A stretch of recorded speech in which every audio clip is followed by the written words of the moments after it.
It is the gutter returns. I am Neil Atkinson. I am sitting in on this one for Rob Gutman. He'll be back for one that is an audio show on Wednesday, for he is in his Portuguese garret, settling himself in for his recuperatory summer. He's back earlier this year, to be honest with you. You've only got to put up with me on a couple of them, because he's back earlier this year. He's not going for quite as long, because I think there was a general acknowledgement from him, from me, from the EU authorities that the situation was ridiculous. So he's back sooner this time out, so I'm looking forward to that. But in the meantime, I am here, and I was going to do a full state of play, Gutter. I like them, and I know listeners maybe don't as much, because Rob really likes to get into stuff. But Phil Blundell walked through the door and went, "Have you seen the Mateta news?" And I said, "I have not seen the Mateta news." And he said, "Well, Foot Mercato have said that Liverpool have met with Mateta's agent at some point recently, and are having a conversation with Mateta about the idea of him potentially signing for Liverpool." Phil, it's your news. It's big news if it is indeed true. What are your Mateta thoughts and feelings? I don't think you can say it's my news. I would basically press copy and paste. That's not my news. You're basically Ornstein now, mate. Yeah, that is, that's the thing we all aspire to be, isn't it? I think Ornstein. Sorry. I think it makes a little bit of sense. I mean, I wouldn't look at it and go, well, that's Liverpool's long-term centre-forwards option, sorted, but it sort of feels like a fairly sensible placeholder if we're doing a sort of situation where Darwin Nunez is leaving this summer, which I think we can fairly safely say is going to happen. Liverpool, they seem to be in the market for a main number 9. There's obviously Isak rumours, there's Ekatike rumours, there's been, links to Sesko, and it's been something that Liverpool have quite clearly got on the table, but you do sort of wonder if, the length of Isak's contract has basically meant that he's sort of out to play this summer, but they're in a world where they think they can get him next summer. Or he might agree a release clause. Or he might agree a release clause, or something might change that makes that likely. So in the meantime, what do you do? Do you basically sign someone that means you under no circumstances can sign Alexander Isak next summer because you've already got the position sorted, which isn't that easy an option, I don't think, because the position is a little bit, it's light on options really, isn't it? You look at Arsenal spending that level of money on Gyökeres, which I think it's a bit of a gamble, and there's a lot of unknowns about him, but that's the way they've gone down, because there just aren't that many options. So you look at Mateta and it's a bit like, he's Premier League proven, he can do it at this level, and he might come in and be sound for a year. Probably doesn't need to be amazing. You don't need to look at him and go, wow, this is one of the best centre forwards that ever played for Liverpool. But ultimately, he just sort of needs to do a job. When you think about it, centre forwards didn't score that many goals for Liverpool collectively last season. When Diaz played there, he wasn't exactly going at, I don't think he was going at more than 1 in 3, was he? No. For example. So it's not something that you massively have to rely on. But he can come in and he can offer a bit, and he can just be an option for Liverpool. That might be all that you need from the centre forward for next season. And I think the other argument here as well is a long term sort of situation where if someone does come in the following season, he's then there as a top quality cover option. If you've got Jean-Philippe Mateta as backup to Alexander Isak, your centre forwards options are in really, really good nick. You intrigued, excited? Can you see the arguments? It's worth pointing out he is 28, so in a couple of ways it doesn't feel hugely Liverpool. His contract's up in 2027, so he's got 2 years left on his deal coming into this summer. What do you think? Do you think this could be a bit of nonsense, or do you think it could be legit? I think there could be something in it. I'm intrigued at what kind of price point we'll be talking with 2 years left on his contract and him being so key to Palace and the way they play. He's blossomed late in his career. I always quite like players like this that sort of trundle along and then suddenly burst into life. But surprised he's 28, me. Yeah. Well younger.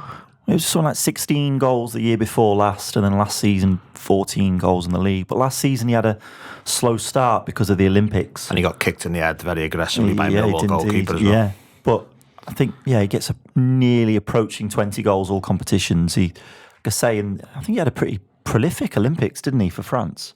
Scores quite I think quite they lost a few in the goals. final, and he had overage players. And then maybe a bit of a slow start after that. I mean, there's a moment in the FA Cup final, it's in the build-up to the goal, isn't it, where he brings the ball out of the sky on the halfway line. Unbelievable, yeah. Brings it under, turns, lays it off perfectly, then takes a runner with him. Best goal in an FA Cup final for years, I would say.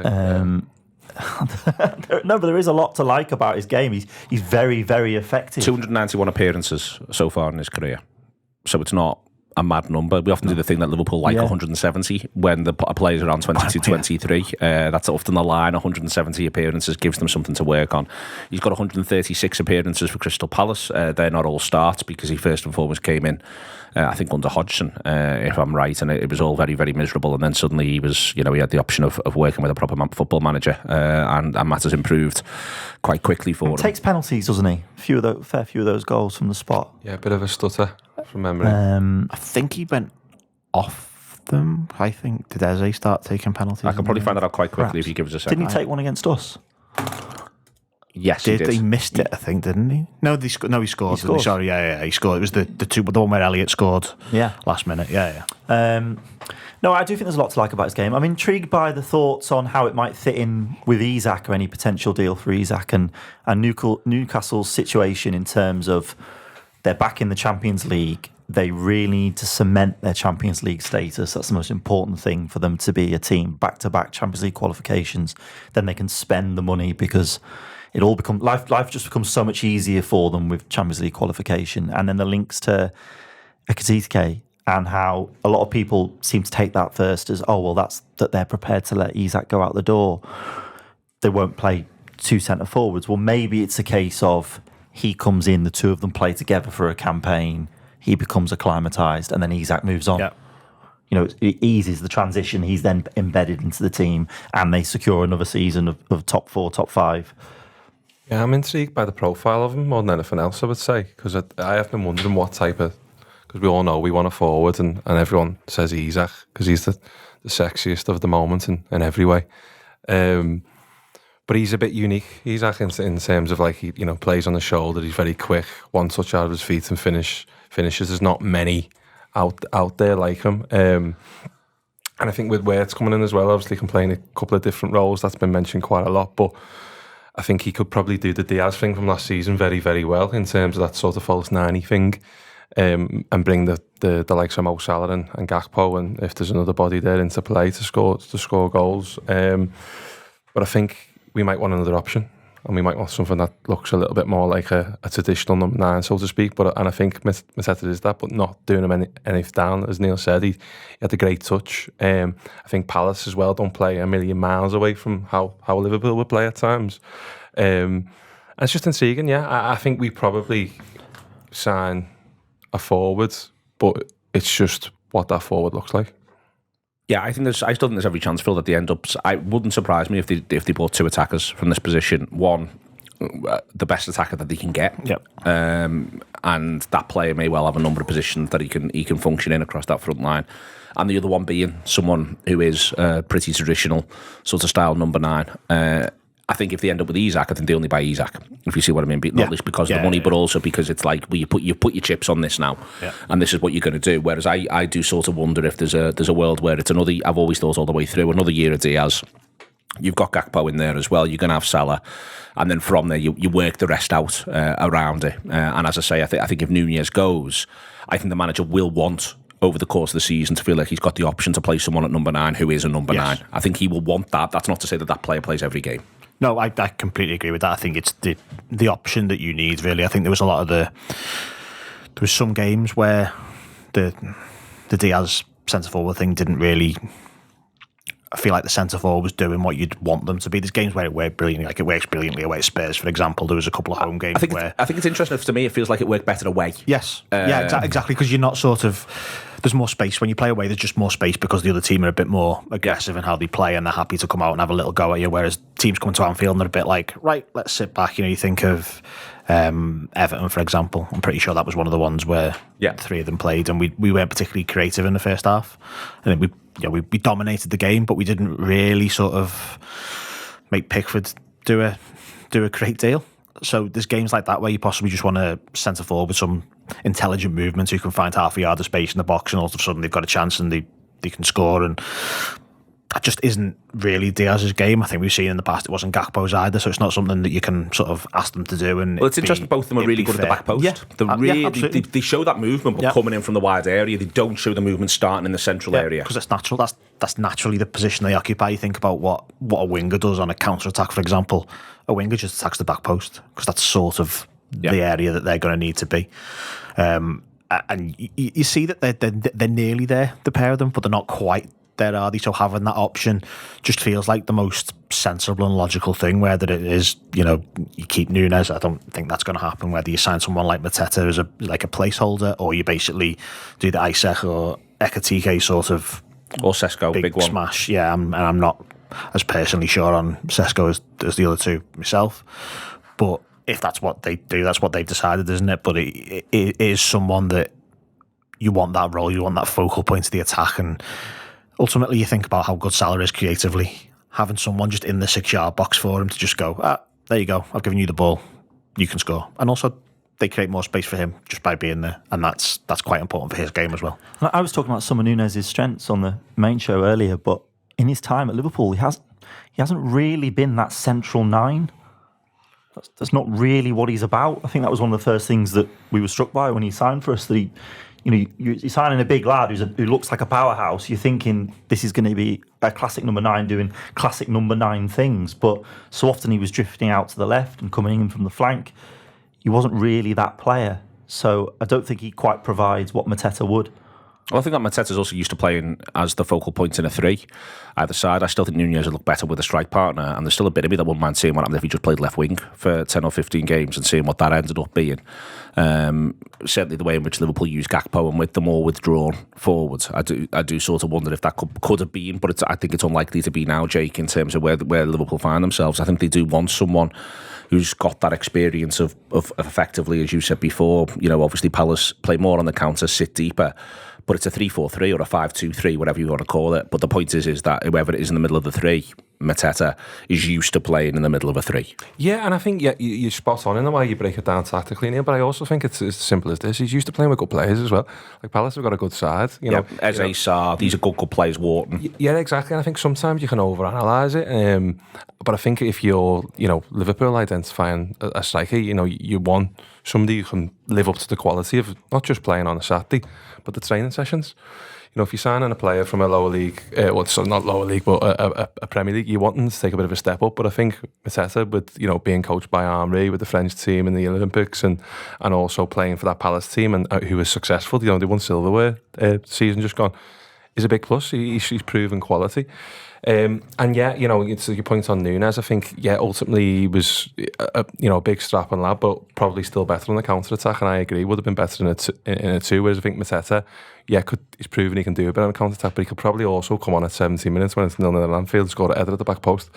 And I think that's probably what they're after. His physicality as well. Like, imagine how annoyed you'd be if you're a centre back who's had to defend against Liverpool for 70 minutes, and then he just comes on and he's like barging into you, and he's running in channels behind you. He just looks like an annoying person to play against from a centre back perspective, I think. Yeah, could verify that. I think if all the business that we're doing so far as well, what it just screams out to me as well is the manager wants options. I think he wants to be a little bit more fluid. I think he wants to change things up at times. I think we have to. We've seen him.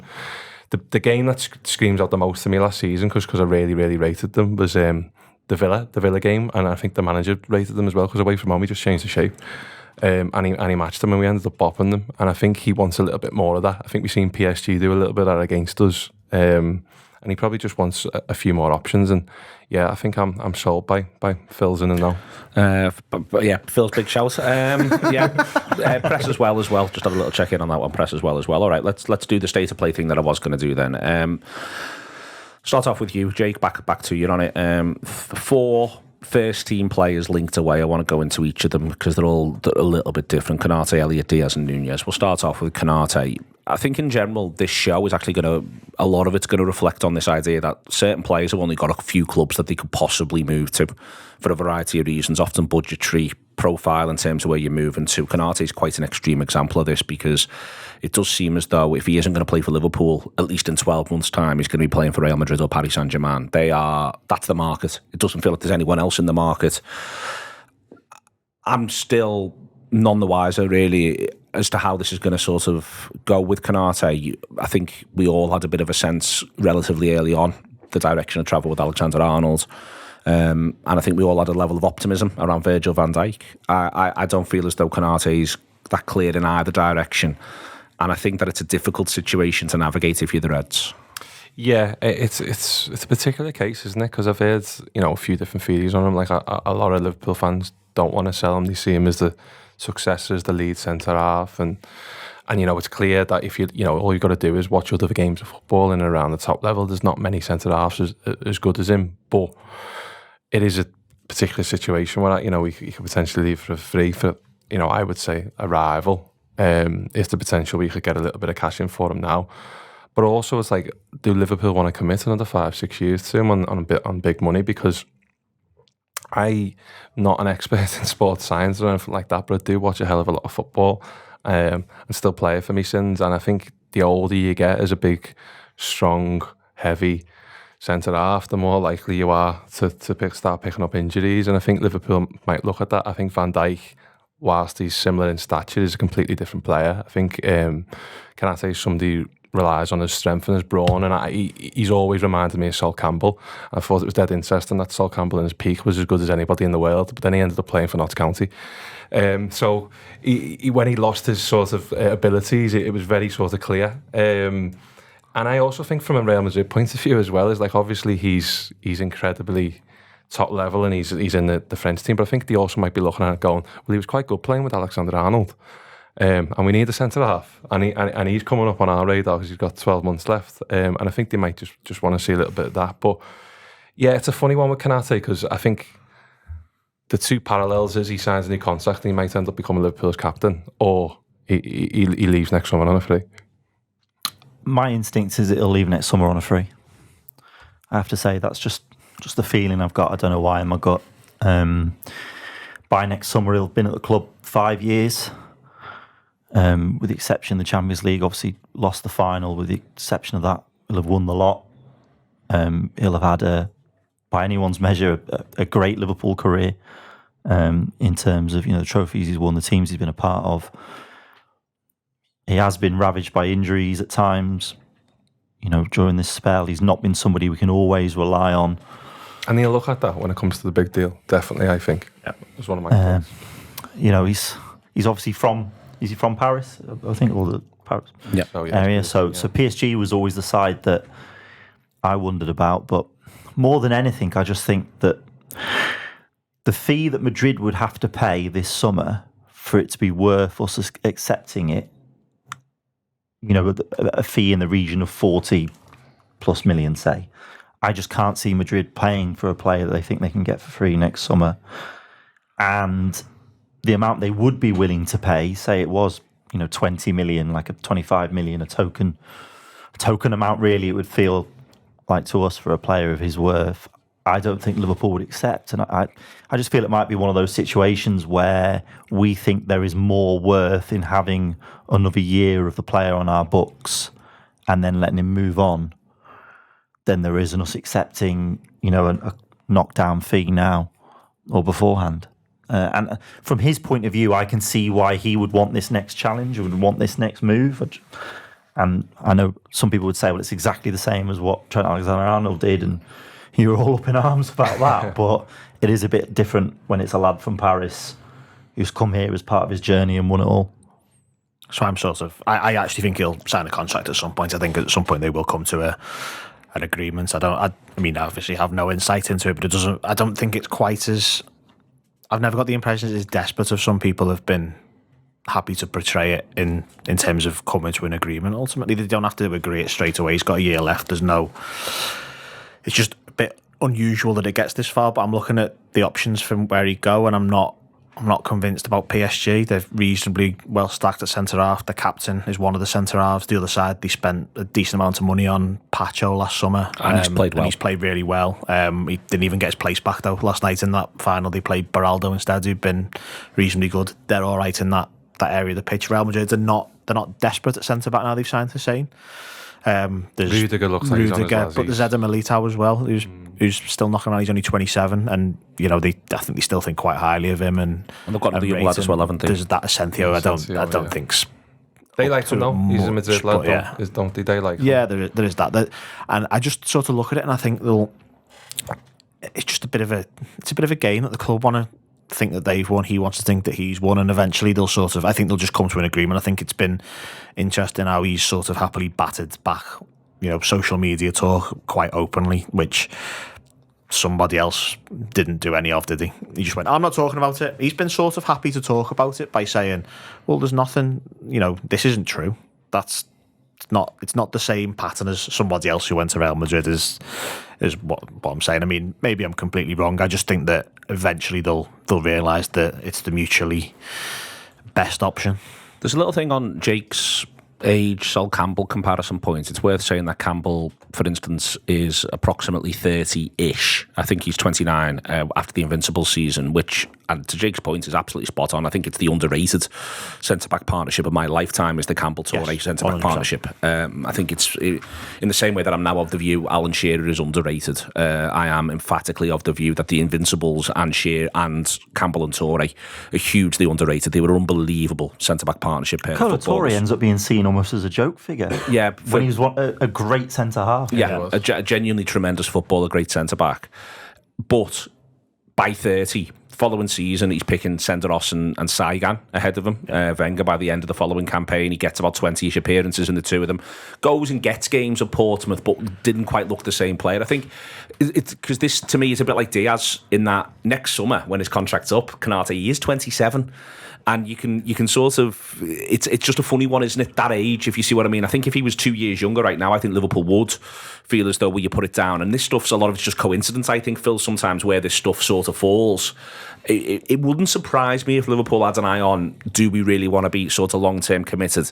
But it also wouldn't surprise me if they're thinking to themselves, and especially because the Gay link isn't going anywhere, actually we can help manage this lad so he is still able to contribute when he's 30, 31, 32 if we give him another 5 years. Yeah, I don't think the age is that mad. It just feels like the right age to extend the centre back. To be honest, it's not. I think wingers is. I think the Diaz comparison is a bit different because I think wingers is a very tricky one. How old's Diaz now?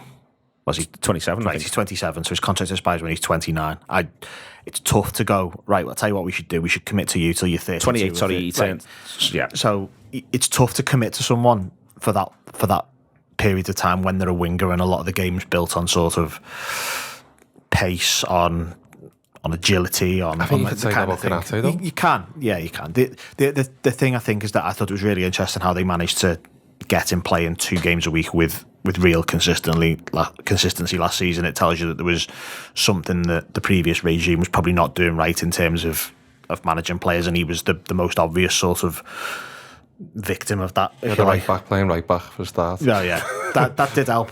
But even to be fair, even before we were doing mad stuff like that, he still wasn't able to do it, and it just felt like there was a better management of him, and you can buy into it a little bit more going forward. Like I just think that you give him another 4 or 5 years. He's 32 when he expires. Also, we don't. It doesn't feel like we have many players in that age bracket either. Agree. And I a agree little bit of stability there. Like I think he's a genuine next captain candidate in terms of he seems very popular. He seems quite vocal. He is a leader. It's weird in that I think he's a leader, but I don't think he's ever the first centre back.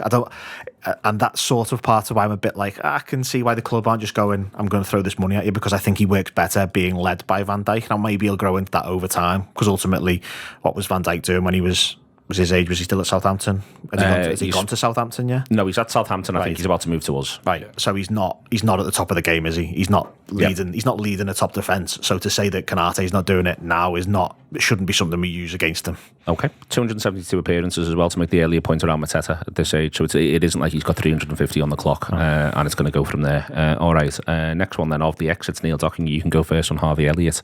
Strongly linked to West Ham in the last couple of days, but been linked to a few. And as moves begin to happen, I don't think Elliott's going to be short of suitors right now, especially given the nature of his summer. Yeah, I mean, is that a case of people putting 2 and 2 together and getting 5? West Ham recently come into a large amount of money for Kudus.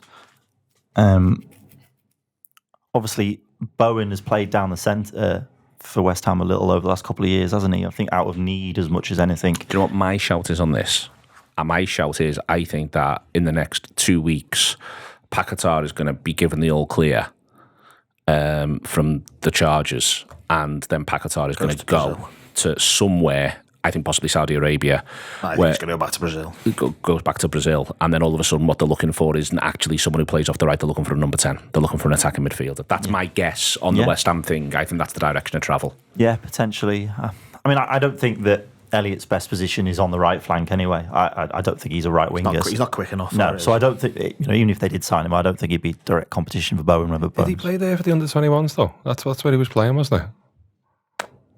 Pretty sure he played most of the games. I didn't watch any of it personally. Because I'm in agreement with you, by the way, but different type of footballer, really, isn't it? Like Anthony Gordon played up front for England in the last one, and you probably wouldn't go, well, what a Premier League team should do is just play Anthony Gordon up front. That's the only thing I would say. But I do feel like sometimes he's a little bit of a victim of circumstances. Like, for me, he's looked his best when he's come on as a sub, and Liverpool have gone to the front four, and he's played on that right-hand side, and he cuts in and he creates chances.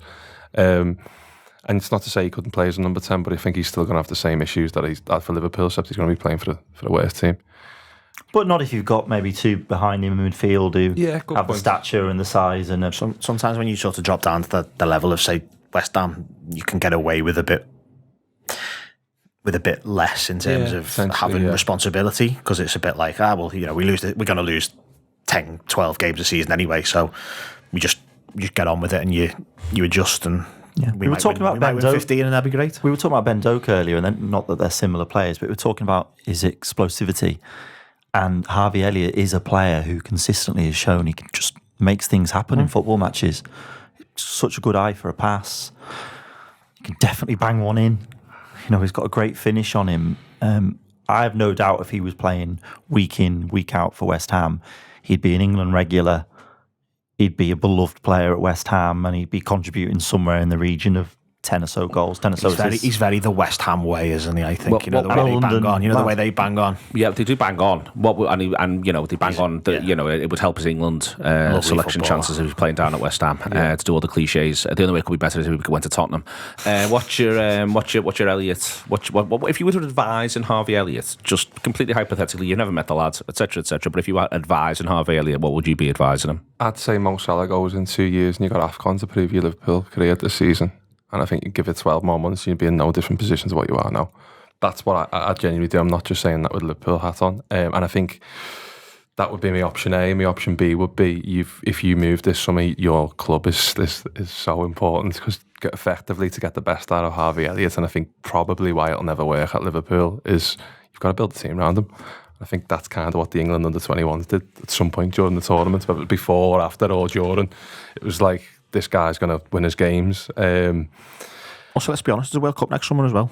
Yeah. He's thinking of that. Yeah, exactly. And he probably feels like he's done his time, and he's at his point. And there's definitely a thing where, like, players want to leave while they're on the top type of thing as well, you know what I mean? And the stock's high, and, he's won a league, and he can command bigger wages and stuff like that. But yeah, they would genuinely be my two options. And I do worry about West Ham, because I know it makes sense on the surface of things, of like, the England stuff and the West Ham way, but like they got battered loads last season, and I think the manager might get sacked by Christmas. Well, I think that's, to me, when you're talking about, if I was advised, like for instance now, like I wonder what Keller has been thinking, because he's gone into Brentford, and I think he'll have had a sense that Frank might be moving on, but they've ended up, it looks like, if they confirm the manager yet? Yeah, Keith Andrews. Yes, about 3 weeks ago. Yeah. So that's in.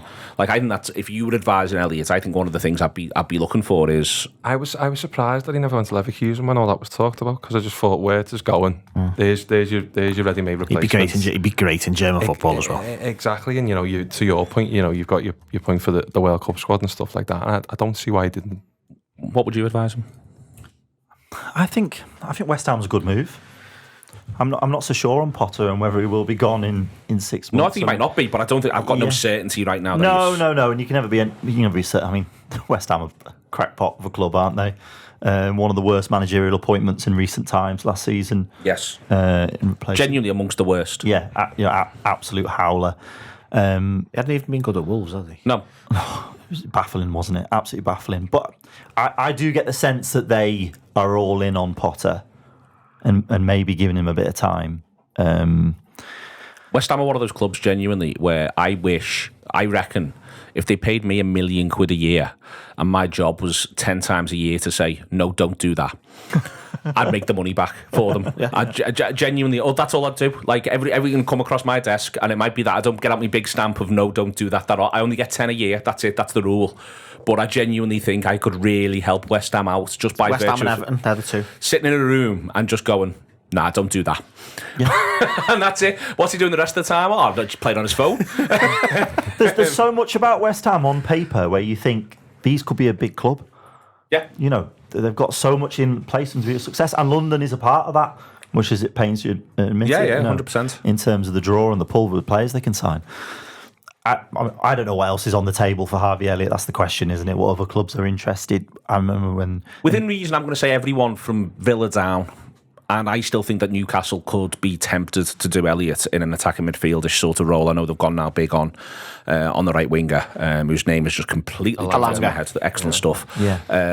I think, for instance, Forest, you could end up seeing, certainly if Gibbs White moves on, that they might end up, you know what I mean? So if you imagine last season's table, I just sort of feel a little bit like everyone down, from including Newcastle, but everyone else down, Forest onwards, I think they'd be interested in him. And if the interest was there from a Newcastle and the chance to, you know, be a part of a club that I think is on the up and are going to be a genuine threat in the years that come, then I think it almost a no-brainer. You could argue the chance to work with Unai Emery, who improves players consistently at Villa, would also be appealing. But I'm not convinced that perhaps that's the level of club that are in for him. I think Emery's one that doesn't quite fit. I think Emery would improve you, but I think the way he wants to play, the pace and wide area, he's already got Morgan Rogers. Unless he's moved, I just can't quite see that one. Phil, what would you advise the man? I'd be having a look at one of two things going abroad. I think I think there was a link with Fiorentina a while back, which sounds a bit mad, but I think the sort of the pace and technicality of Italian football might really, really suit him, in terms of he doesn't have to be sprinting at 100 miles an hour. I know Italian football's not quite the sort of rigid misery fest that it was, you know, when I was probably 15 or so. It wasn't, probably a bit before that, but it wasn't fun, was it? Whereas now it's made for him, I think, in terms of how he plays, but maybe he could probably do a little bit better than Fiorentina. I mean, you've seen how Scott McTominay's done it at Napoli, for example. He's better footballer than Scott McTominay, I think, in terms of just natural ability. So if you can get someone like that to take a chance on him, then that'd be where I'd go. Or the other possibility is, and I know technically not quite the same position, but if Eze goes at Palace, there's a role there. And one thing that Palace have done the last 2 or 3 years has been a pathway for players to go to sort of, for want of a better phrase, better places. Like you think of, if Eze goes to Arsenal, for example, he's moved up, he's proved himself, he's shown what he's capable of doing. Elise. There's Elise as well, who's gone to Bayern Munich. You breaking a Mateta swap deal right here, right now? Can do. Well, he's brought it to the table, hasn't he? You know what I mean? There's a Mateta, Gay Elliott diddle there. I'm sure there's some PSR accounting going on somewhere. Someone's going, oh, hello. But yeah, it just feels like he's got options, and it's a great position for him to be in. But he's still really young as well, isn't he? Like he's just played in the European under-21s, which means he's got a long time to do this, and he doesn't need to basically go, well, that's it for me, done at top clubs. Like, it's not even particularly outrageous that he comes back to Liverpool in 3 or 4 years down the line. I think it may take a different manager and a different style of play for that to happen, but it's not out of the question if he goes and plays a certain way and looks brilliant. So you just basically go somewhere where there's secure football set up, where you can get lots of game time and play football the way you want to play football effectively. Yeah, by the way, Richard Misery Fest is a new night they're putting on a Kitchen Street for Goths. Just keep it out that one in your calendar. Italian football when Phil was 15 and John Charles was playing for Juventus. Yeah. Roy Hodgson's DJing. Genuinely, your sisters are mercy. It's a Rigid Misery Fest tonight. That's what they're saying down there. All right, next one, move ourselves along is Diaz, also linked away. I'm quite enjoying this, actually. Gutman can do the exciting stuff on Wednesday when he comes back. Diaz, it just seems to me, Phil, Diaz is almost the current example, the purest bit of Liverpool being Liverpool in the way we need to go about the transfer market. I think that Liverpool, there is an offer they would accept for Diaz. Until someone basically says that number, Liverpool will not sell Diaz. And Diaz is in a situation where he's going to have to accept that this is his reality, to be honest. Yeah, absolutely. He's signed a contract. It feels like he's going to be held to it unless circumstances change. I mean, you can't have a player who can make the most of his contract and leave and then expect a football club to not go, well, this is the game. And that is, ultimately, it is the game. I think it'd be a bit mad to give Diaz a contract extension, to be perfectly honest. I think paying him more money to do the same thing for the next 2 years and then being in his 30s just doesn't really feel like a particularly sensible idea. That's not to say if I was picking Liverpool's team for the first day of the season right now, he would be starting. I'd say whoever we sign, I think it's pretty difficult for me to be in a position where I would say somebody else would be playing on the left instead of him. But there is just feels very sensible that Liverpool are going, well, 2 years' time, we're in good nick. I think you saw N'Gomao yesterday in that friendly, and you've got a 16-year-old looking like that. You can sort of bring him in 2 years, then he's 18 years of age, nearly 19, and you're going, that's an option. And it might be a position in 2 years' time where Liverpool's left side is Gakpo and N'Gomao and Diaz is left on free. You haven't spent any money. You're in a position where you've got, you do save a little bit on the wages, cutting down to using N'Gomao, and you're not in a terrible position, are you? You're in a really good position with a footballer who could potentially go on and make that position his own for the next 10 years. So it sort of feels a bit like there's a natural progression thing that Liverpool may be going, well, we don't need to commit to this, but if maybe we'll get someone else who's brilliant anyway. And you're sort of in a position where it just all makes so much sense. He doesn't seem like a player that's prepared to act the GOAT. He doesn't seem like a player that's going to go on strike or do any of the things that perhaps are the only thing that could force through this move. You just think he's going to put it in. He's always going to put it in. That's the thing about him. He's always going to put it in. And the timing of some of his comments has upset people, at times.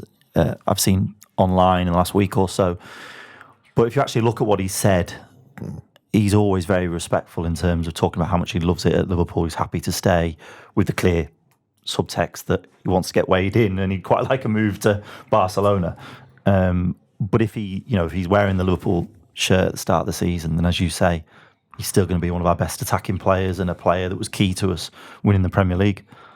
Yeah, I think a lot gets made of how players can run down the deals. We just spoke about Konaté, and obviously the best example is Arnold, isn't it? But I think, to Phil's point a little bit, I think this probably suits Liverpool, letting it run down. It's almost a bit like, well, let's see what he's got left in the tank, whether he's worth the added few quid, or, if it's best to shake hands for all parties at that point, then let him go. And I think it's probably a little bit harsh because to your point, Neil, he puts it in. And I think for me, he embodies everything that I want in a Liverpool player. He's got skill, he's got technique, he fights. He's, to quote Souness, he's a warrior. It was like he was in the room temporarily. Yeah. The spirit of Gutman lives on with that. Sorry about that. With that accent. Couldn't help myself. But he's, the logic tells you, sorry, I've gone there. Logic tells you he's probably going to be on the decline, doesn't it? And I think there's probably something in, and this is going to sound mental, but I know it to kind of be true. Probably something in like Liverpool want that number 7 jersey on Wirtz. And would quite happily just sell him for 50 million to do that, because that'll sell loads of shirts for the next 5 years. But I don't think. Do you think they take 50 million? Ooh, maybe 70. Yeah, I think that's the thing. I think that to me remains the thing. Feels like I think it almost feels like there's a situation where they would Andy Carroll, Fernando Torres it with Rodrigo, maybe, like in terms of if we can pay X million to swap him for him, they'd do that. He could be a Mane as well. Is the other thing I was going to say. He could just be one of them. I think where like at some point the body just stops working because he's just absolutely legged himself into the ground. Yep, that's what I think. And I think Liverpool's plan will be for the next 2 years, you're going to absolutely leg yourself into the ground. Yeah. That's our plan. But I agree with that as well. I think there's possibility, and I'll come on to that in a second. Last one is Nunez. Neil, he's in a bit of a funny position. I think, again, Liverpool will want the fee. Liverpool won't compromise on the fee. It's going to be one, I think, where... Originally at the start of the summer, I wondered if Liverpool might feel as though they have to compromise one way or another on the fee. I don't think that's the situation now, for the obvious reasons as well. Plays part in that, I'd say.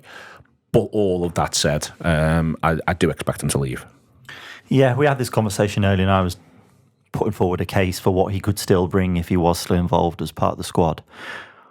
But I do think that all the evidence still points towards that being the least likely, of the options, and then him being on his way. But the price has got to be right. Again, same as with Luis Diaz, the price has got to be right. If he is going to move on, I don't think Liverpool are going to let him go on the cheap, because it's a rare commodity. And when Arsenal are splashing the cash on someone with pretty much identical pedigree, but 2 years older, is it? Then that's the going rate. I just can't see why I would be prepared to let Napoli pick him up for 42 million or whatever's being bandied about, when for me he's a 60 million pound forward. The only problem with it is, if he is a 60 million pound forward, can he be a 60 million pound forward if you're not going to play him? Like, there becomes a point where you sort of have to say we're arguing ourselves down in a way. And I think that, got to remember, if he plays another game for Liverpool, that's £5 million gone anyway. So you keep him, you're paying, we have to pay to keep him as well, for all intents and purposes. So 42 million is in essence 47 million, because you're saving that £5 million. So it's just, I think we're quite clear in that he has no future here. And once you get into that situation of, well, we don't want him, you lose a little bit of negotiating power. And the only way I think we're going to get a substantial amount of money is if he goes to Saudi Arabia. And I'm not necessarily sure that's the case. I think there's a will where I think he might end up just leaving on a loan, and it be you pay us next summer, because it might work better for someone's accounting purposes. I think I'm 100% certain he will leave. It's just a case of the right club doing the right deal for him, because I don't think I get the impression he doesn't really fancy the Saudi Arabian thing. I might be completely wrong on this, but I feel like he almost feels like there's a bit of a point to prove within him, in terms of him going, well, I've gone there and it's not worked, and I want to go somewhere in Europe and do something of note and be interesting. Why I think he's interesting is, I think, again, we said this sort of about Elliott. Like, you could, let's just say Diaz goes, you could imagine Diaz prospering pretty much anywhere. Yeah. Any club that's likely to pay the money for Diaz, you can imagine Diaz prospering. We said before, it's a closed market, relatively speaking, for Konaté, you suspect. But within reason, you could expect Konaté going anywhere. I think he's a bit like Elliott, Nunez, Phil, where I think he needs the right club. He does. He needs the right. I don't necessarily think it's the right club. I think it's the right manager for him, because absolutely. I think the main reason he's failed here is that his brain has probably not been managed correctly, and but at the same time, a club of Liverpool size and stature probably shouldn't be having to manage his brain correctly. So it's a bit of a sort of, it's like a chicken and egg thing, really, in terms of what's the, you know what I mean. Liverpool shouldn't have to pander to him, but to make him a success, someone might have to. And it's just because I think so much of it is when he gets in his own head and he can't sort of overcome a knockback in a way that most other top level footballers can. He can't, because he needs sort of managing in a very specific way. So he's got to, like, I think Simeone might be able to get that out of him, for example, because he sort of feels a bit like that and a bit on his level. Whereas I think other people are a bit like, yeah, well, he could be good, but I just can't be arsed with this. And I feel like that's what the last two Liverpool managers got to the point with him, where it's a bit like, there's something there, but I've got a job on here, and I haven't got the time to sit down with him and manage him psychologically through his downs, because you see him when he's up and it's like, wow. Yeah, I think there's a different version of the Matrix where, like, Mo Salah isn't playing for Liverpool. We're probably fighting for top four every season, and he becomes a legendary forward for us. We're playing on the counter-attack under a Benitez or something, in a different version of events. And we all love him, and he's scoring 25 goals a season, but we just don't play to his strengths, and I think he needs to be... I think he needs to be built around him. I genuinely think that he just needs to be built around him. Syndrome, he's a front man, isn't he? You know what I mean? He's a strike partner. I think he needs to be playing as more of us for two than as a lone started forward. going downhill when he stopped shooting. Yeah. But to your point, just as a football fan, not a Liverpool fan, I was gutted about the Napoli thing because I would have just liked to have seen that. Would have been what great. I mean? His face would have been plastered all over the murals, all over Naples, and you could just see it kind of working. Never seen a man made more for a club than him. But it's funny you mentioned Atletico because I kind of adding to the gutter here. Sorry, Neil. For me, Alvarez is like the perfect Liverpool number 9 out there on the market. And, is there a world where he goes one way, he comes the other? I personally rather have Alvarez than Isaac. So, let's see. I think he probably does end up going to Napoli, but they just pay about 5 million more for him or something. Had 34 shots last season in the league. Nunez, year before he had 109. Now there's obviously an injury in there as well, but there was an injury last season as well. Year before that he has 84. I'm pretty sure he had something like 25 in January 2024. Yeah. He just stopped being Darwin Nunez last season. He just stopped being the player that he is at his best. Because he had that mad game against Chelsea where he had the woodwork 4 times. Yeah, 4 times it was, wasn't it? He had the woodwork 4 times. I think he had 8 shots or something, and it was like, it was mad. But then it stopped. And it's like, I felt there was a world where Liverpool that season were at their best when Darwin Nunez was just having loads of shots. He wasn't necessarily scoring, but it meant that Liverpool were doing things. And then sort of towards the end of the season, he stopped having shots. Liverpool's results dived a little bit and things weren't quite the same. But there were times last season where, for all his faults, I thought we were a better functioning team when he was part of the attack. I've heard you make this point, and I couldn't have been more frustrated with the way he was used around the week of the PSG second leg and the League Cup final. I just felt he should have been starting both of those games, and I think we'd have a better chance of winning both of them on the pitch. PSG away on the counter-attack. And to your point, certain managers, Bielsa has got on his ear with Uruguay, and then he's scoring week after week against Brazil, Argentina, Colombia. He just can't stop bagging for them until he gets a large ban for smacking someone in the crowd. These things happen, don't they? And that's him. Throwing a chair. All right, last little thing I just sort of want to do is the other moves that have been going on a little bit. Rodrigo, the reason why I think this matters is because I think that there will be ramifications. So Newcastle have been linked, I don't know how strongly, to Ekitike. I'm not sure how sort of literal to take it. We've mentioned it early on. Gyökeres is going to go to Arsenal. Arsenal was strongly in for Sesko. Newcastle obviously have Isak. I can't plausibly see Newcastle moving forward with Ekitike and Isak. I could be wrong. I've been wrong Not before. even for 12 months? No. I think if you're Ekitike, one of the things you're saying is not dissimilar to the Nunez point. We're building it around me, aren't we? If I'm going to come here on all this money, I've already failed once at Paris Saint-Germain. We're building it around me, He's surely. also knocked Newcastle back twice, Has he?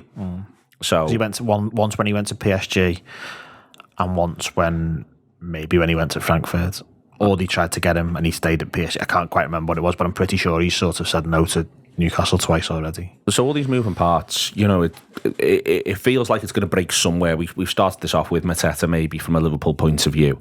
I can see a world where all of Ekitike, Sesko and Isak, for instance, almost from a Liverpool point of view, maybe not with Isak, but with the other two, Jake, they're almost quite happy for them to have another year at the club that they're currently at, just to get a bit more information about them, let them play a bit more football, let them grow up a bit on someone else's watch. They're a good age, the two of them. I'm still unsure as to how all of this shakes out, but the point I'm trying to make is that it's shaking, and the same thing's happening at Madrid with Rodrigo. It looks like that there's been a decision that's made there. That's shaking. There's a finite number of clubs that Rodrigo can go to. It's a really small number. Liverpool are one of them. I think that there is a little bit of a thing here where Liverpool may well be giving it another week and a half to have a little look at what everyone's doing, where the moves are before they make a big decision.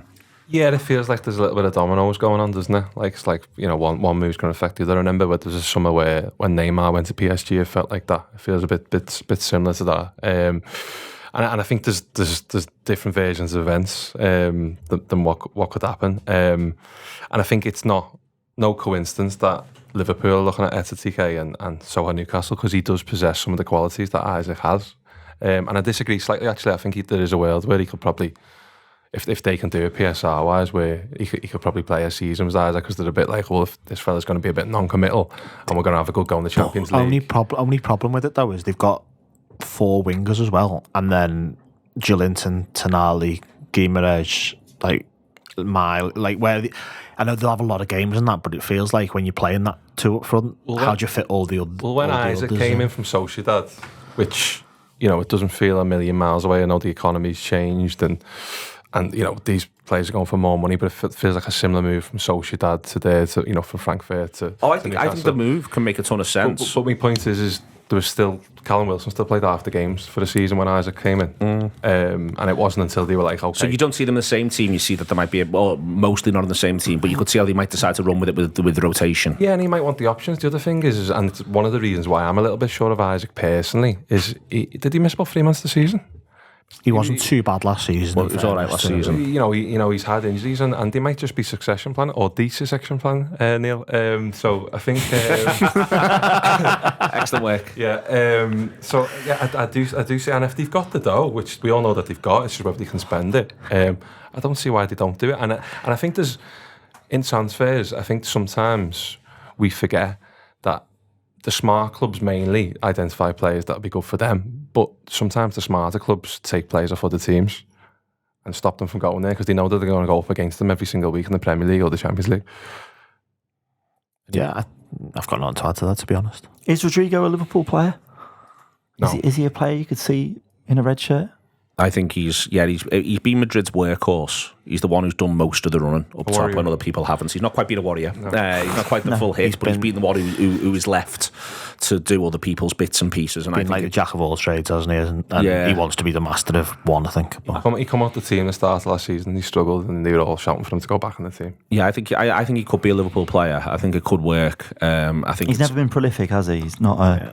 He's not. But then that's if you look at who he's played with. He's had there's been Benzema, there's been Mbappe, there's been Vinicius. But even in terms of assists and goal contributions, he's not a. I mean, he's not an output man. He's been shifted around that much. Like they've been playing him left wing, right wing, up front. Last 3 seasons, all comps. He's 19, 17, and 14, and now we might be looking at that going. Well, I don't like the fact that that's going down. But he's now in all. But that's indicative of how they've sort of managed him, though, isn't it? Which is why he wants out. And I think the point about he's not got many options is incredibly valid, because you look at how many people can afford and where he want to go. It's not a long list, is it? It's probably Bayern Munich, Liverpool, Arsenal, Manchester City, PSG, Saudi Arabia. And I don't think Bayern Munich don't appear to be in for him, despite the fact that they've been in the market for that kind of player. PSG are obviously not interested because they're more than covered in those areas. Arsenal are buying, I've gone completely blank, who they buying left wing? Madueke, yeah. So you've got to think they're not going to drop another 70 million quid on someone who plays in the same position when Martinelli's there as well. All of a sudden it's a bit like, well, not a free run, but if Liverpool want him, he's not got that many things on the table. That's the question for me, though. Do Liverpool want him? We've all been talking about the need and desire to sign a striker and the money that's going to cost.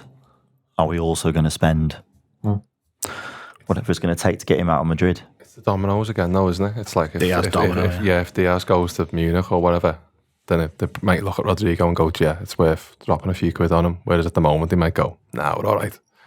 Yeah, he played through the middle as well a fair bit for Madrid. So he's done through the middle, which is what I think Liverpool might be interested in, the idea of someone who does through the middle in a slightly different way. 5 goals in each of the last 3 or 4 seasons in the Champions League. I'm intrigued by him. I like him. I've always liked him. I think he's really, really lively, and I think he could offer a lot. But I think it does, to the main man point, I think that this is the key thing here. I think not dissimilar to the Wirtz thing, where I think if Liverpool are interested in Rodrigo for the money, there needs to be a really clear idea of this is what you're going to do for us. From minute one, you're going to do this for us. Because I think that the thing he doesn't want is, you're going to do bits. You're going to do a bit here. You're going to play a lot of games, but you're going to do a bit here, a bit here, a bit here. I think he'll want, no, you're coming. Do that at Real Madrid. You can do that at Real Madrid. I think it'll be of our 4 attacking players, 2 of them are very much main men. Yeah, in Wirtz and Salah. Yeah, so it'll be what this is what. How what's the vision? How does it work? How does it fit in? Yeah, and I think Liverpool would only spend that money on him if they actually had an answer to that question, and he'd only come. I think if Liverpool had an answer to that question, so I think that becomes the sort of the nature of it, and we'll go from there. All right. Excellent. We'll wrap that up. It's been our gutter back. Rob will be back on the audio on Wednesday for you, and there'll be another gutter on Friday, which I think I am hosting as well. So thank you very much to Phil, to Neil, and to Jake. See you later on.